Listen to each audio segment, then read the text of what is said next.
Hello everyone, আমি মৌমি আবারও চলে এলাম একটা মিনি ব্লগ নিয়ে। আর এই ব্লগটা ছিল রবিবারের। তো রবিবার ছিল আমাদের একটা ইনভাইট, তো সেখানে যাওয়ার জন্য রেডি হচ্ছিলাম। তো প্রথমেই ভেবে নিয়েছিলাম যে এই শাড়িটা পরবো দিনের বেলার জন্য, এটা পুরো পারফেক্ট হবে কারণ প্রচণ্ড গরম। তো প্রথমে আমি ময়শ্চারাইজার অ্যাপ্লাই করে নিয়েছিলাম আর একটু প্রাইমার লাগিয়ে নিয়েছিলাম। আমি ঠিক করে নিয়েছিলাম একদম হালকা একটা মেকআপ রাখবো, মানে না রাখলে না সেটাই।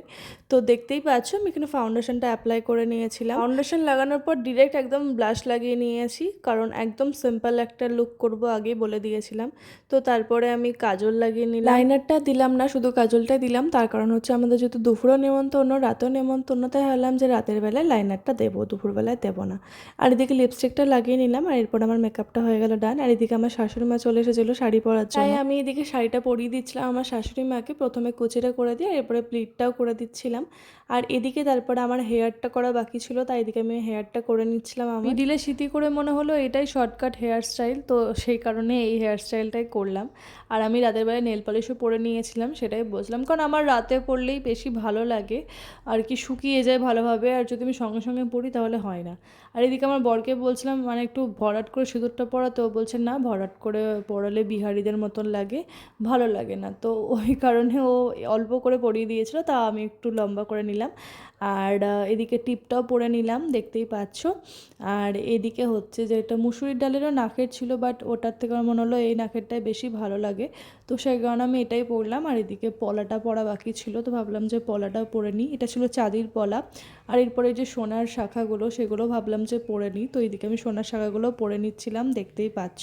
হ্যাঁ, আমার একটা ভুল হয়েছে কি, ওই নর্মাল শাখাটার সাথে নর্মাল পলাটাই পরতে হতো, সেটা আমার এখন মনে হচ্ছে সাজার পর, মানে দিনটা পেরিয়ে যাওয়ার পর। তো যাই হোক, এদিকে আমি পারফিউমটাও দিয়ে নিলাম, সেটাই বাকি ছিল। আর এই হয়ে গেছিলো আমার লুক রেডি, দেখতেই পাচ্ছ এখানে আমি রেডি হয়ে গেছি। এরপর একটু ভিডিও করে নিলাম আর এরপরে বেরিয়ে গেছিলাম আমরা অনুষ্ঠান বাড়ি যাওয়ার জন্য। এদিকে আমার বরের সাথে আমি গল্প করতে করতে চলে যাচ্ছিলাম আমার বরের কাকিমার বাড়িতে, মানে কাকি শাশুড়ির বাড়িতে আর কি। দেখতেই পাচ্ছ রাস্তায় কতটা পরিমাণে রোদ। বেরিয়ে পৌঁছে গেছিলাম, তার কারণ হচ্ছে বাড়িটা কাছাকাছি ছিল। এই যে দেখতে পাচ্ছ পুচকুটার জন্য সব খাবারের আয়োজন করা হয়েছে, এখানে সব কিছু সাজিয়ে রাখা হয়েছে। এই যে পুচকুটা দেখতে পাচ্ছ তার মামা তাকে নিয়ে দাঁড়িয়ে আছে, আর এইদিকে তারপরে বসে গেছিলো তার দাদুর কোলে। কিন্তু এতটা পরিমাণে গরম যে এত ঝিল্লি খেয়ে যাচ্ছিল। আরপিত, ওর নাম হচ্ছে আরপিত, মানে খুবই ঝিল্লি খেয়ে যাচ্ছিলো। বা যাই হোক, দেখতেই পেলে তোমরা, ও কিন্তু টাকা তুলেছিল। তো যাই হোক, বেশ ভালোই কাজের কাজ করেছে টাকাটা তুলে, কারণ এটাই সব সত্যি করে। তো এটা ছিল অর্পিতের বাবা, এরপরে অর্পিতের মাও আশীর্বাদ করে, সবাই এক একজন করে আশীর্বাদ করে, আমার শাশুড়ি মাও করে। কিন্তু আমি যখন আশীর্বাদ করতে যাই তখন কাউকে আমার আর বলাও হয়নি, কেউ আমার ভিডিও করতেও পারেনি, ফটো তুলতে পারেনি, ক্যামেরাতে ছবি তুলেছিলাম। তো আমরা দুপুরে খেয়ে নিয়েছিলাম চিপস, তার সাথে ডাল ভাত, দেখতেই পাচ্ছ মুগের ডাল, আর তার সাথে দিয়েছিল আলু পটলের তরকারি আর দিয়েছিল মাছ। তো দেখতেই পাচ্ছ এই হচ্ছে সাজানো। রাতের বেলা আরও ভালো করে সাজাবে, তখন তো সাজানো চলছিল। আর এতটা পরিমাণে গরম লাগছিল, আমার অবস্থা দেখে বুঝতেই পারছো। বাড়িতে এসে আবার আমি ভিডিও বানাচ্ছিলাম, যার কারণে আমার এরকম খারাপ অবস্থা হয়ে গেছে আরও। তো যাই হোক, এই ছিল ভিডিও, টাটা বাই বাই।